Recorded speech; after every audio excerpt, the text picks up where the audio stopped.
In this video we're going to mark, dig, till, dig, dig, dig, and dig some more, plumb, fill, place, fill, and finally reveal. This fire pit I built over the course of 3 months. To start out, I used this metal rod to tie a string to tie around the spray paint can so I could mark out the size of the fire pit. To make this work better, make sure it is loose around the metal rod you use. For this part, just do your best to keep the can straight up and down and do the penguin walk in a circle.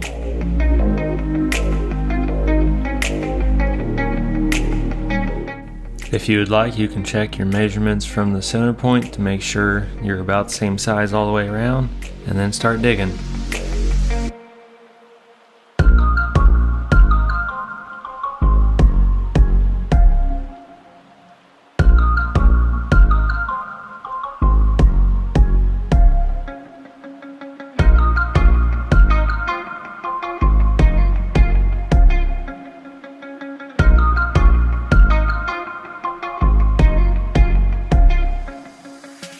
Now for my method to get rid of the dirt, I used it to fill in the low spots in our yard.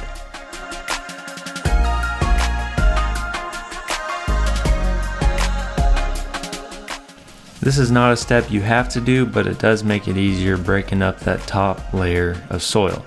So I borrowed a tiller and broke up the soil, and as you can see, the orange flags there, our internet line happens to run straight through where I wanted this fire pit, so I dug down and made sure of where that was and tried to stay away.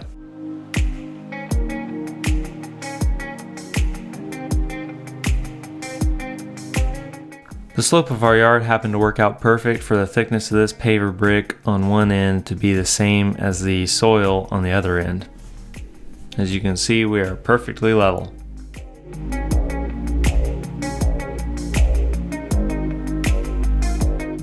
My original plan was to use all the loose dirt and level it out to place the pavers on top of, which is why I'm putting these outer edge pavers on already, but later decided to scratch that idea and very thankful that I did.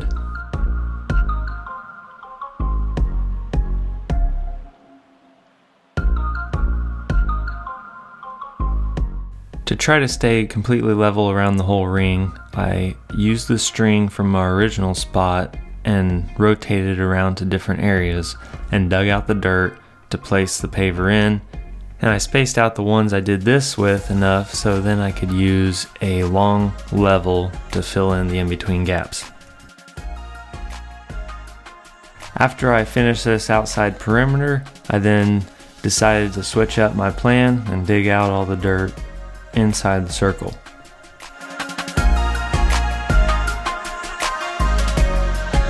This is where I started implementing the idea for a smokeless fire pit ring from the channel How To Home, where you dig down and you end up using metal ducting to create better airflow for the fire. Here you can see our internet line under the fire pit, but I'm not too worried about it because it's 6 inches underground, plus you have the height of the gravel later that you'll see, which raises that heat even higher, so I don't think we should have any issues. I ended up digging this channel about a foot deep. This is a point where I switched steps because we ended up deciding to put in a pergola swing hanging assembly, and thus requiring more digging.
If you could hit the like button for me for the effort put into some of these shots, I'd really appreciate it.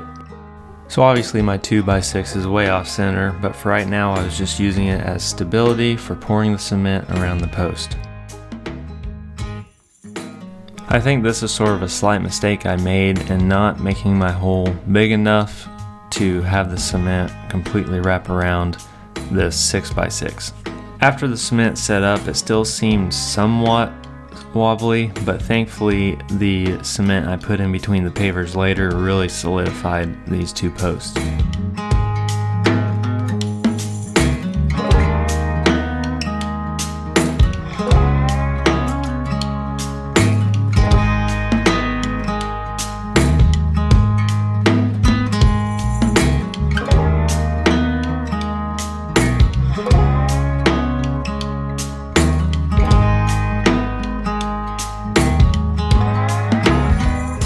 The reason I added the third post was for eventually, after adding electric, we will be hanging lights around the fire pit.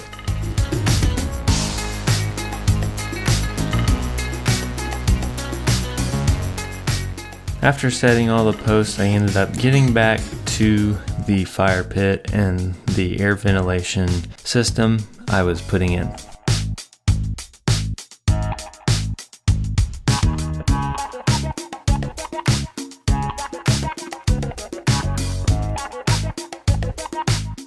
This was a slight second mistake that I made in not making these holes on the bottom big enough for the water draining out.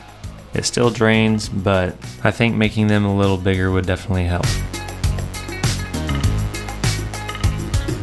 You can see I have that end cap there with all the holes drilled in it. I later removed that because it just wasn't working out for the height of the piping coming up through the brick because it didn't quite stick down through the brick. And I put a drain cover over the whole brick instead. And the other larger drain cover that I used to go over the cinder block is cast iron.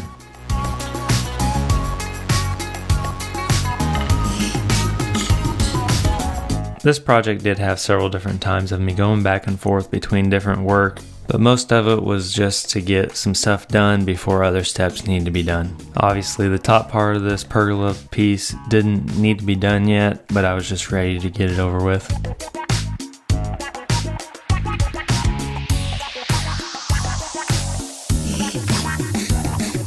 Here I am making the top pieces for the pergola, and this honestly depends on you and how you want the look of yours to be and how wide you make yours. Here I used clamps to hold it onto the 2x6 and then just toenailed screws into each side. I used this gravel to fill in the rest of the post holes because it had that lime powder mixture in it and that kind of settles and solidifies somewhat. And before laying the rest of the gravel down, I used this cheap weed fabric from Menards just as an extra precaution for keeping weeds away down the road.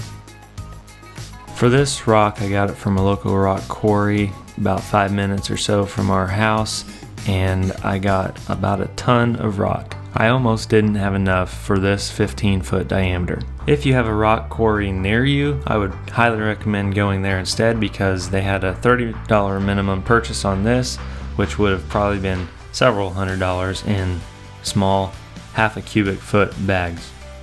Here I wanted to put a thin layer of sand and rinse it over with water to work down the sand in between all the little crevices of the rock as good as I possibly could before putting on the main sand for the pavers. This sand was also from the rock quarry that I paid $30 for a ton and a quarter, and I only had a little bit left over. It probably had an average depth of about 1.5 inches of sand underneath these pavers, and I did take the level to nearly about every individual paver.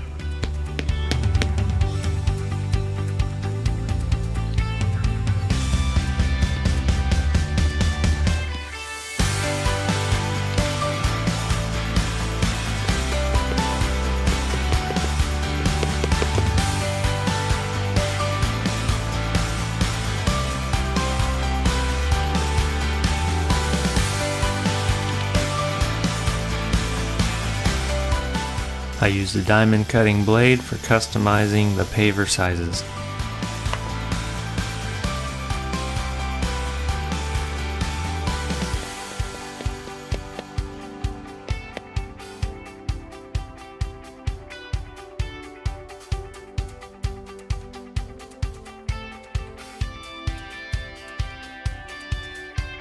The circle that was left was about the size of the fire ring insert, but that is fine because the outside bricks that will hold up the ring are going to be sitting on top of the pavers. Because the paver locking sand is so expensive, I ended up doing the sand mix concrete instead for a much cheaper option, and pretty much made the fire pit one solid concrete pad.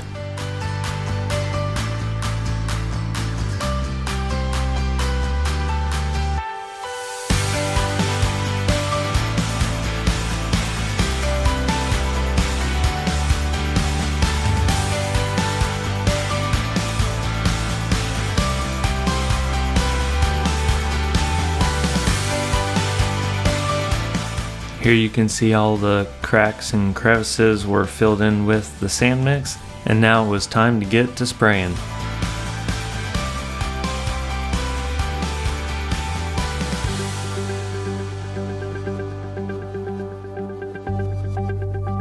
After that, I started building the fire pit brick.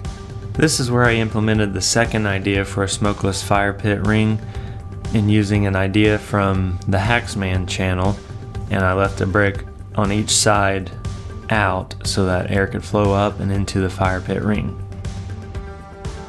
Now the actual ring insert did not come low enough, so I had to block it off with a brick and add some sand around it.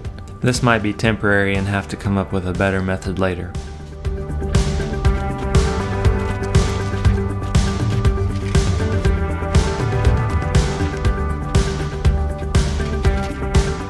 The next day I gave the pavers a spray down and tried to scrub off the remaining cement powder that was left on it. This was an area I took another 2 steps forward and 1 step back because I had forgot to drill all the holes into the ring insert.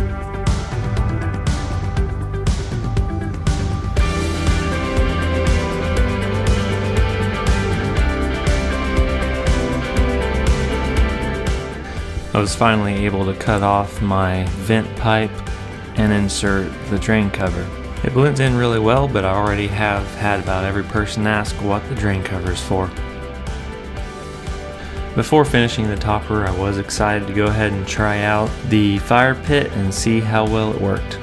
I don't think I let the fire get quite hot enough, but so far it's kind of questionable on the smokeless side of it. For the fire pit topper, this is another idea I got from the Haxman channel by using poured cement as the fire pit topper.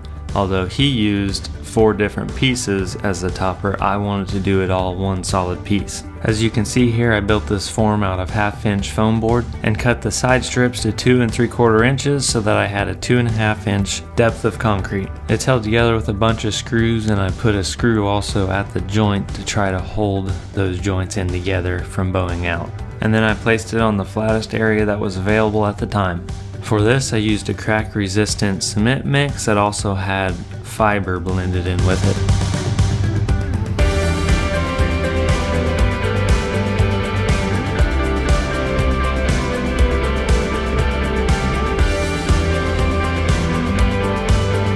For the first bag, I would probably suggest going a little more soupy than I did here, but it still worked out to be alright. Just make sure you get it spread good and evenly into all the corners.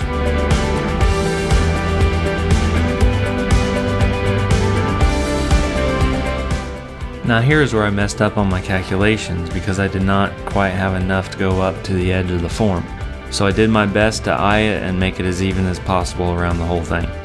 And here's where I took my wood piece and hammer and tapped around all the edges to make sure it settled into the form really well. The next day I was ready to go place it on the fire pit.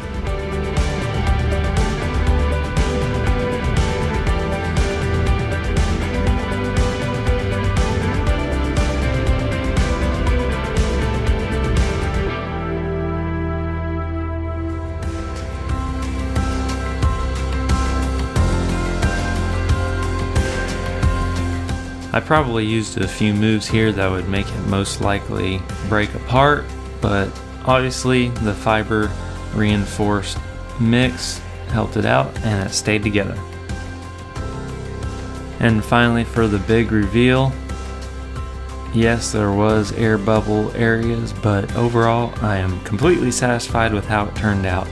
This will be a great addition to top off the fire pit, and to finish it all off. So I hope you liked the video. I hope it helped you out with a lot of ideas. I definitely put a lot of time and effort into this fire pit.